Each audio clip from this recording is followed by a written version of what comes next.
Alright everyone, welcome back to the channel. And before we dive into what could be one of the biggest shifts the UK housing market has seen in years, make sure you hit that like button and subscribe right now, because stories like this are moving fast, and you do not want to be the last one to understand what's really happening behind the headlines.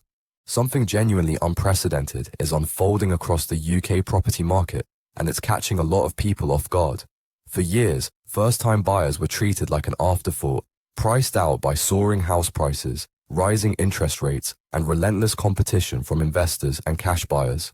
They were told to wait, to lower their expectations, or to accept that home ownership might simply never happen for them. But suddenly, and quite dramatically, the balance of power has shifted. The latest data shows that first-time buyers are no longer just participating in the market, they are now the dominant force shaping it. In January alone,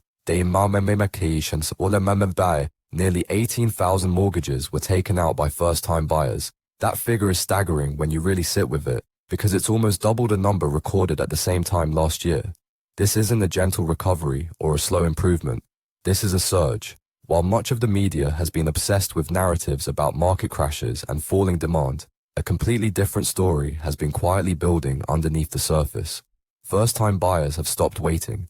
They've stopped hesitating, and they're stepping into the market at a pace we simply haven't seen in years.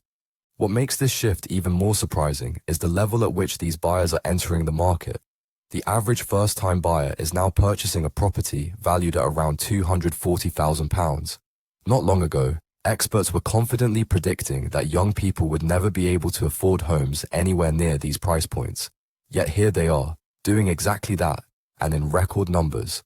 The typical deposit being put down is around £36,000, which tells us something important. This generation hasn't been reckless or unrealistic. They've been saving for years, delaying milestones, making sacrifices, and waiting patiently for the right conditions. And now, they're acting. A huge part of what's unlocked this moment is the movement in mortgage rates. Over recent months, average 2-year fixed rates have dropped from around 6.1% to about 5.4%. 5-year fixed rates have fallen from roughly 5.8% to 5.2%. On paper, those changes might look modest, but in reality they can mean thousands of pounds saved over the life of a mortgage. For a first-time buyer, carefully calculating affordability, those differences can be the deciding factor between staying stuck in renting or finally buying a home. Lower rates translate directly into lower monthly payments, and that suddenly brings ownership within reach for a whole new group of buyers. At the same time, sellers are becoming more realistic. Properties are staying on the market longer, asking prices are being adjusted, and buyers now have the time and space to negotiate. The frantic bidding wars that defined the post-pandemic market are easing. First-time buyers can actually breathe, view multiple properties, and make considered decisions without constantly fearing they'll be outbid by an investor at the last second. Another powerful force pushing people toward buying is the state of the rental market. Rents have risen so sharply, and conditions have become so unstable, that buying now looks like the safer and more sensible option for many households. When you're paying £1,500 or more in rent every month and watching that money disappear forever, a mortgage payment of a similar amount suddenly feels like a smarter long-term move. You're building equity, gaining security, and freeing yourself from the risk of sudden rent hikes or landlords selling up. Government support has also played an important role. Stamp duty relief for first-time buyers on properties up to £300,000 is saving thousands right at the point of purchase. Lifetime IS has continued to quietly help buyers boost their deposits with a 25% government bonus. Shared ownership schemes and other targeted initiatives, while not perfect, are giving people additional routes onto the ladder.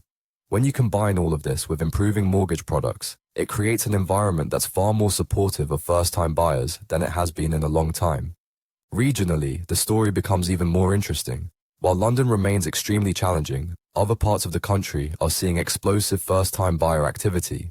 The Northwest, Yorkshire, and parts of Scotland are emerging as genuine hotspots.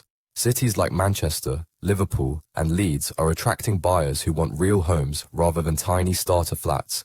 Remote and hybrid working has given people the freedom to rethink where they live, and many are asking a simple question.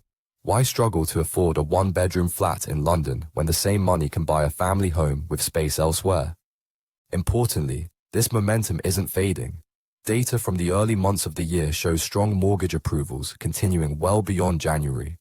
Lenders are actively competing for first-time buyer business, offering new products and even bringing back higher loan-to-value mortgages that disappeared during tougher times.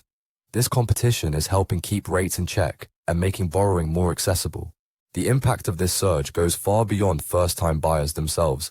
When buyers at the bottom of the ladder become active, the entire housing chain starts moving. Starter homes sell, sellers move up, family homes change hands, and the market as a whole becomes healthier.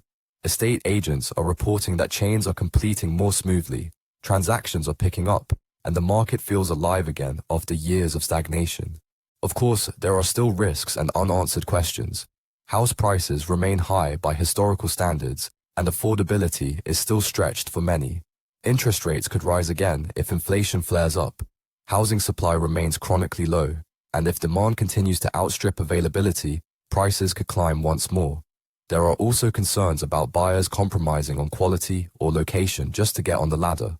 However, most evidence suggests that today's first-time buyers are informed and cautious. They're older on average, often in their 30s, with more stable careers and dual incomes. They research thoroughly, understand the true costs of ownership, and use technology to their advantage. Online tools, virtual viewings, mortgage calculators, and digital conveyancing have made the process more transparent than ever before. There's also a powerful emotional element at play. Home ownership in the UK represents security and stability, and for many buyers this moment feels like the reward for years of waiting and saving. The generation that was told they'd never own is proving that narrative wrong. They haven't given up on the dream, they've simply approached it differently. Looking ahead, most forecasts suggest this trend could continue through the rest of the year. If mortgage rates remain stable and supply improves even slightly, first-time buyers could maintain their dominant position. Government policy will be crucial, and any changes to support schemes could have a major impact. But right now, the combination of market conditions, buyer determination, and lender competition is working. So this is where we find ourselves. The UK housing market isn't being driven by investors or speculators anymore. It's being driven by people who actually want to live in their homes. First-time buyers aren't just back, they're in control, and they're reshaping the market in real time. Whether this is a permanent shift or a temporary window remains to be seen, but one thing is undeniable. Right now, first-time buyers are the most powerful force in UK property, and the market is finally moving because of them. If you want to stay ahead of every major housing market update like this, make sure you like this video, subscribe to the channel, and turn on notifications, because this story is far from over and you won't want to miss what happens next.